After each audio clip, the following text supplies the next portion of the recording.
Magandang araw sa ating lahat. Sa araw na ito ay ituturo ko po sa inyo paano ba mag-decode ng coded capacitance value ng Mylar capacitor. Dito meron akong halimbawa ng isang Mylar capacitor.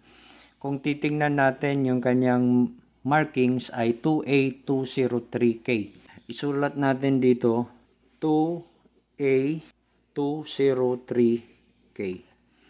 Bale, itong 2A na iyan, yan po ay working voltage. Hindi po yan current ha. Working voltage, yang 2A na equivalent po siya sa 100 volts. Itong 203, yan ay coded capacitance value. Tapos itong K, yan ay tolerance value na nasa plus minus 10%. Ngayon, ang gagawin natin dito ay ituturo ko sa inyo paano mag-convert ng coded capacitance value ng Mylar capacitor katulad nito, 203.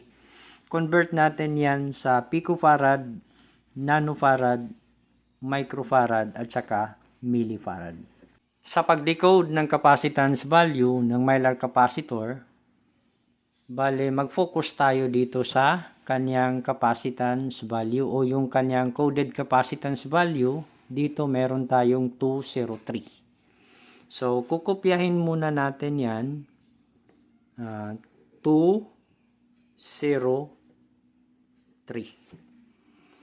Bali, itong 2 at saka 0, yan po yung tinatawag natin na first and second significant digit. Itong 3, yan po ay nagre-represent ng number of zeros.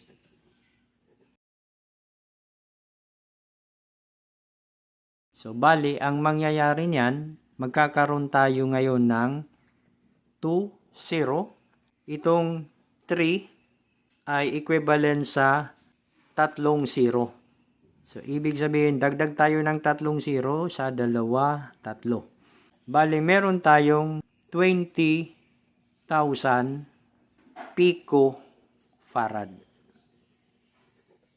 Para ma-convert natin yan sa nanofarad, kopyahin muna natin ang 20,000. Tapos, mula dito sa 20,000, mag-move tayo ng 3 decimal places from the right going to the left. Bali dito, nandito yung decimal point, move tayo ng 3 decimal places. 1, 2, 3. Ayan. So, bali, nandito na yung decimal point. I-erase natin itong 3 0. Meron na lang tayong 20. So, bali, itong 20,000 picofarad, yan ay equivalent sa 20 nanofarad. Ngayon, para ma-convert ito sa microfarad, kopyahin natin ang 20,000. Tapos, mag-move tayo ng 6 na decimal places. Mula dito sa decimal point, move tayo ng 6 na decimal places o 6 decimal places going to the left. 1, 2, 3, 4, 5, 6. Ayan. Bali, meron tayong 0.02. Cancel out na natin ito. Bali, meron tayong 0.02 microfarad. Sulat natin dito, 0.02 microfarad. Sa pag-convert naman ng 20,000 picofarad na maging millifarad, kopyahin muna natin ang 20,000 mula dito sa decimal point sa kanan, move tayo ng 9 na decimal places papuntang kaliwa. So, 9 decimal places going to the left. So, 1, 2, 3, 4, 5, 6, 7, 8, 9. So, nandito yung decimal point. Lagyan natin dito ng 0, 0, 0, 0. Cancel out natin ito. Bali, meron na lang tayong 0.00002.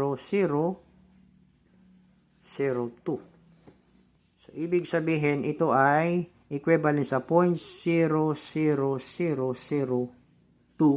millifarad. Ayan po yung pag-decode ng capacitance value ng Mylar capacitor.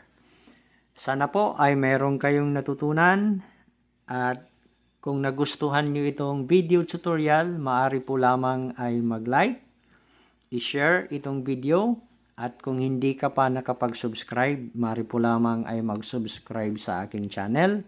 Pakiclick na rin yung notification bell para updated ka sa mga bagong upload na videos.